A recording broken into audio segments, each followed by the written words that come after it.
Let's do this. I got this one. I got this one. Yeah. Come on. This is me. Time to go, Theo. Ready? Set.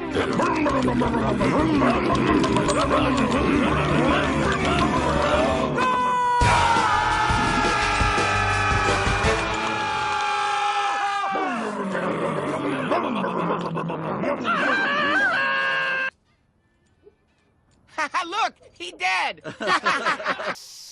Hello everybody, welcome back. Yesterday we saw the classic Barthead, clear as day. Almost a 5% difference from the peaks. Now whenever the Bartman shows up, people expect manipulation to be the reason. After all, how many people would have panic sold at Bart's hairline, thinking we're going back down to 6K? Other than the vague statement of manipulation being thrown out there, it's difficult to definitively state what would cause a flash dip followed by a flash pump. Other than sell pressure followed by buy pressure, of course. People may point to futures contracts expiring. People may point to the Winklevoss twins having their ETF proposal rejected yesterday. Not to be confused with the CBOE version everyone's waiting on, not to panic. The main difference between the two is that the Winklevoss version is much more manipulatable, as the price of Bitcoin is only coming from one exchange, Gemini, which the brothers own, while the CBOE version is going to use multiple exchanges to aggregate the price of Bitcoin and therefore is less susceptible to manipulation. So anyway, unless we operate a giant exchange, we don't have access to all the facts. We're trying to piece together a puzzle with only a few of the pieces. So we have to say there's likely a bit of everything going on. So sometimes crypto is just being crypto. Anyway, let's talk about Ethereum today. Notice anything about this? I sure did. So it suddenly spiked to way over even Bitcoin's 24-hour volume, which is usually not the case. Yet there is no price activity either up or down. Strange. Now, doing a bit of investigatory work, and by that I mean clicking on a website and scrolling a little bit, I have been able to determine where the volume is coming from. Of course, it's a USDT pairing, Tether, from the Hong Kong-based EXX exchange. Never heard of it? One of the most popular exchanges in all the world, especially for Ethereum. Responsible for almost 80% of Ethereum trading volume. Sounds legit. While I'm not certain, this is almost certainly fake volume by wash trading. Tether into Ethereum, Ethereum back into Tether. The reason an exchange would do this is so that they can say, hey, you want to use our exchange? We've got tons of volume. You can buy as much Ethereum as you want. Our order books are thick. Except they're not.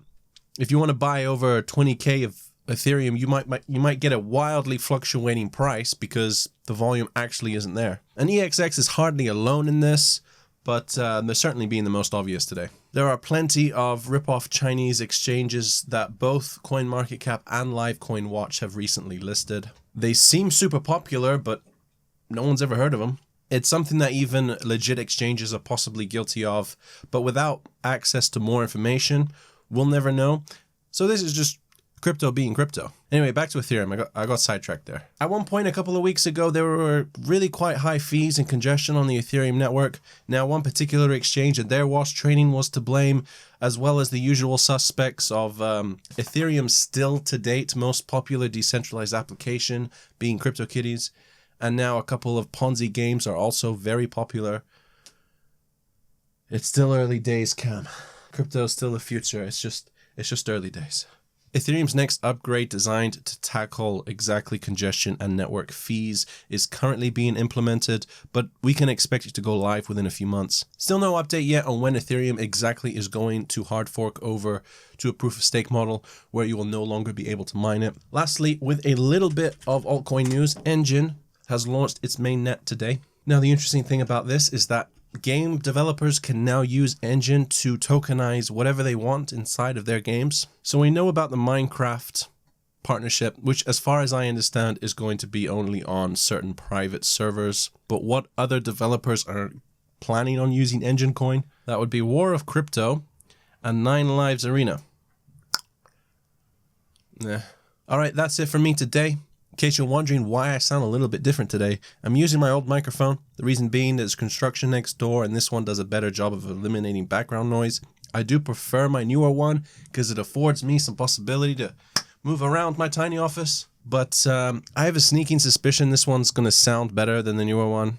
I don't know. Let me know what you guys think, and I'll see you again in the next one.